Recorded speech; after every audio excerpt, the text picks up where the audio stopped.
वस्त्र नगरी भीलवाड़ा के लिए राइजिंग राजस्थान उद्योगों में नई उड़ान भरने का मौका लेकर आया है। राइजिंग राजस्थान में हुए एमओयू से भीलवाड़ा के उद्योगों के नए पंख लगेंगे और कई उद्योगों की यहां पर स्थापना की जाएगी, जिससे शहर के साथ ही प्रदेश का विकास और हजारों लोगों को रोजगार के नए अवसर मिलेंगे। जिला उद्योग केंद्र के महाप्रबंधक कमलेश कुमार मीणा ने कहा कि राइजिंग राजस्थान प्रदेश सरकार की एक नई पहल है। इसका मुख्य उद्देश्य है कि प्रदेश को उद्योग और निर्यात का हब बनाना है। इसके साथ ही नए उद्योगों को जोड़ना है, जिससे कि रोजगार अवसर सर्जित हो। भीलवाड़ा में भी 8 नवंबर को प्रभारी मंत्री डॉक्टर मंजू बागवार के नेतृत्व में ये कार्यक्रम आयोजित किया जाएगा, जिसमें 143 एमओयू करके 10,343 करोड़ का निवेश प्रस्तावित हुआ है, जिसमें 23,697 लोगों को रोजगार मिलेगा। इसमें सबसे ज्यादा 62 एमओयू टेक्सटाइल क्षेत्र में किए गए हैं, जिनका निवेश 4600 करोड़ रुपए होगा। इसके साथ ही माइनिंग, टूरिज्म, होटल इंडस्ट्री, जिनका निवेश 4600 करोड़ रुपए होगा। इसके साथ ही mining, tourism, hotel industry, education, medical, plastic industry और वुड एंड फर्नीचर में भी एमओयू किए हैं। इनका कलेक्टर द्वारा मॉनिटरिंग की जा रही है। राज्य सरकार द्वारा भी उद्योगों के लिए अनेक योजनाएं चलाई जा रही हैं। इस बार का राइजिंग राजस्थान 2024 बहुत अच्छा रहा लास्ट बार से, और फॉरेन से इन्वेस्टमेंट भी काफी हुए हैं। सरकार का बहुत अच्छे से प्रयास रहे हैं, रिजल्ट भी अच्छे आए हैं। अभी वर्तमान में अपने भीलवाड़ा में भी 10,340 करोड़ के एमओयू है। 8/11 को ही राजस्थान राइजिंग कंप्लीट हुआ है। उसके तहत 4,621 करोड़ के तो टेक्सटाइल में हुए हैं। इसमें हमें लगभग 10,000 लोगों को टेक्सटाइल में रोजगार मिलेगा, और टोटल देखेंगे तो लगभग 24,000 लोगों को रोजगार मिलेगा। वर्तमान टेक्सटाइल में अभी जो भीलवाड़ा में जो प्रोजेक्ट आ रहे हैं, बहुत अच्छी तरीके से अपन कह सकते हैं तो नए डेनियम में आ रहे हैं। डेनियम के साथ साथ गारमेंट्स में आ रहे हैं। गारमेंट्स में भी पॉलिसी भी सरकार ने वन प्रोजेक्ट वन डिस्ट्रिक्ट की नई पॉलिसी के तहत लिया गया है। उसके साथ ही कॉटन स्पिनिंग आ रहा है। और भीलवाड़ा में अभी जो पॉलिसी है रिप्स 2024 की सरकार की अच्छी रही है। पहले से भी उन्होंने कैपिटल सब्सिडी बढ़ाया है। उसके साथ सोलर के अंदर भी 100% का 200% कैप्टिव पावर में किया है। और अभी जो वर्तमान टेक्सटाइल पॉलिसी 2024 जो अभी समिट के बाद ड्राफ्ट तैयार हो चुका है, आ जाएगी, उसमें भी काफी अच्छी आने की संभावना है। और यूं देखें तो भीलवाड़ा का जो बिजनेस है टेक्सटाइल का, एशिया का मैनचेस्टर है, और इसी पर बहुत बड़ा अपना राजस्थान में भी जीडीपी में तीसरा स्थान भीलवाड़ा रखता है। उसके तहत ही यहाँ का भी विकास के एक नए रास्ते खुलेंगे। नई पॉलिसी के तहत एक बहुत अच्छे संकेत है।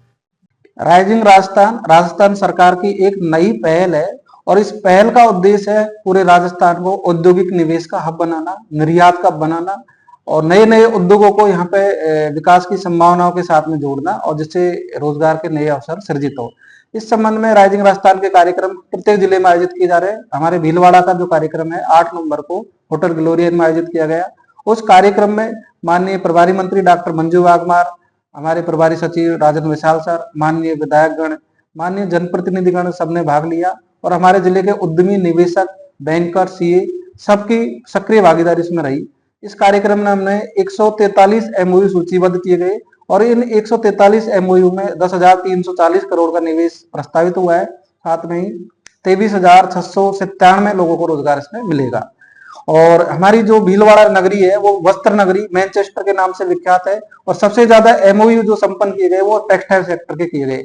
ये एमओयू 62 थे, और इनकी जो निवेश है वो 4600 करोड़ के समथिंग आना प्रस्तावित हुआ है।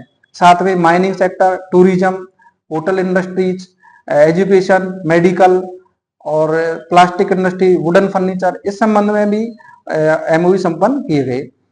हमारा जो कार्यक्रम है वो जिले के उद्यमियों को एक प्लेटफॉर्म पे लेके आया, और उसे एक सूचीबद्ध किया गया कि यहाँ पे औद्योगिक विकास के लिए हमारे उद्यमी बढ़ चढ़कर आगे आ रहे हैं और निवेश के नए नए प्रस्ताव लेके आ रहे हैं।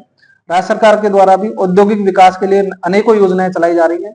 अभी हाल ही में 8 अक्टूबर को राजस्थान निवेश प्रोत्साहन योजना 2024 लॉन्च की गई। उसमें भी अनेकों छूट उद्यमियों को दी जाएंगी, जिसमें conversion charges, stamp duty, SGST, निवेश अनुदान, इंटरेस्ट सब्सिडी का लाभ भी इसमें दिया जाएगा, और अनेक रियायत भी इसमें दी जानी है।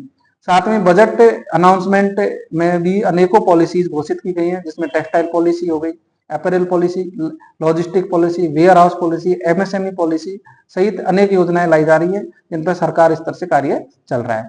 साथ ही जिला प्रशासन, जिला कलेक्टर द्वारा भी इनकी मॉनिटरिंग लगातार की जा रही है कि हमारे जो एमओयू हैं वो किस तरह धरातल पर उतरे, और इन पर धरातल पर उतारने के लिए विभाग के लेवल से भी समीक्षा की जा रही है, साथ में जिला कलेक्टर के स्तर से भी इनकी समीक्षा की जा रही है। और हमारा जो एमएसएमई के विकास के लिए, औद्योगिक विकास के लिए कार्यक्रम हुआ था, उसमें हमने टेक्सटाइल के विशेष फोकस किया, क्योंकि टेक्सटाइल नगरी है।